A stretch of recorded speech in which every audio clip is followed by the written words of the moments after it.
வடக்கு கிழக்கு வடமத்திய மாகாணங்களை சேர்ந்த மக்களின் அன்றாட வாழ்க்கை அண்மையில் ஏற்பட்ட மழையுடனான வானிலையினால் பாதிக்கப்பட்டிருந்தது.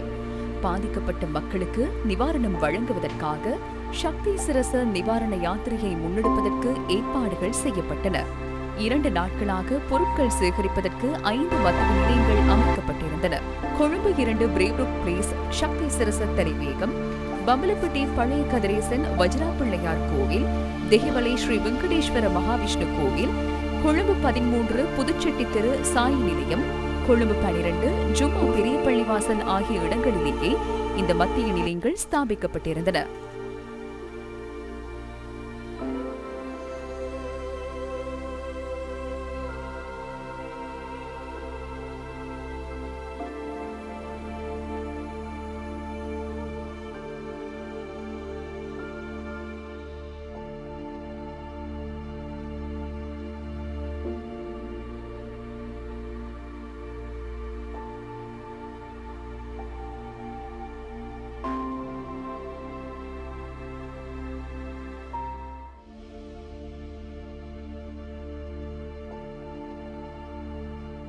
பம்பலப்பட்டியில் இருக்கிற வஜ்ராப்பிள்ளையார் கோவில் என்று கொண்டிருக்கிறேன்.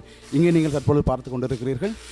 சக்தி தொலைக்காட்சியாக இருக்கட்டும், சக்தி வானொலியாக இருக்கட்டும், அதே போன்று ஸ்டெயின் கலையகமாக இருக்கட்டும், எம் என்டர்டைன்மெண்டாக இருக்கட்டும், அங்கே பணிபுரிகிற அனைத்து ஊழியர்களும் இந்த சீரற்ற வானிலையால் பாதிக்கப்பட்டவர்களுக்கான உலர் உணவுகளை பொதியெடுக்கும் நடவடிக்கைகளில் தொடர்ச்சியாக ஈடுபட்டு கொண்டிருக்கிறார்கள்.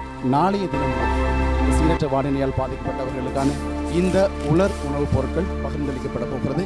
நான் ஏற்கனவே சொன்னது போல மக்களாகிய உங்களால் தான் இது சாத்தியமாக இருக்கிறது. நியூஸோ செய்திகளுக்காக பம்பலப்பட்டியிலிருந்து வேலி.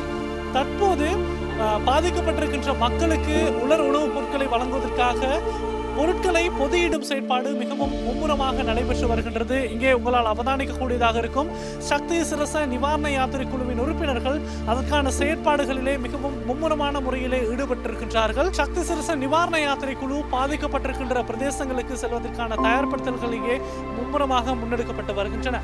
விசேடமாக பொதுமக்களிடமிருந்து பாதிக்கப்பட்ட மக்களுக்கு வழங்குவதற்காக அத்தியாவசிய பொருட்களை நாம் கோரியிருந்தோம். அரிசி, பருப்பு, சீனி, நூடுல்ஸ் உள்ளிட்ட அத்தியாவசிய பொருட்கள், பெருந்திரளான அத்தியாவசிய பொருட்கள் எமது தலைமையக வளாகத்துக்கு தற்போது கிடைக்கப்பட்டிருக்கின்றன. அந்த பொருட்களை பொதியிடும் செயற்பாடுகள் மும்முரமாக முன்னெடுக்கப்பட்டு வருகின்றது.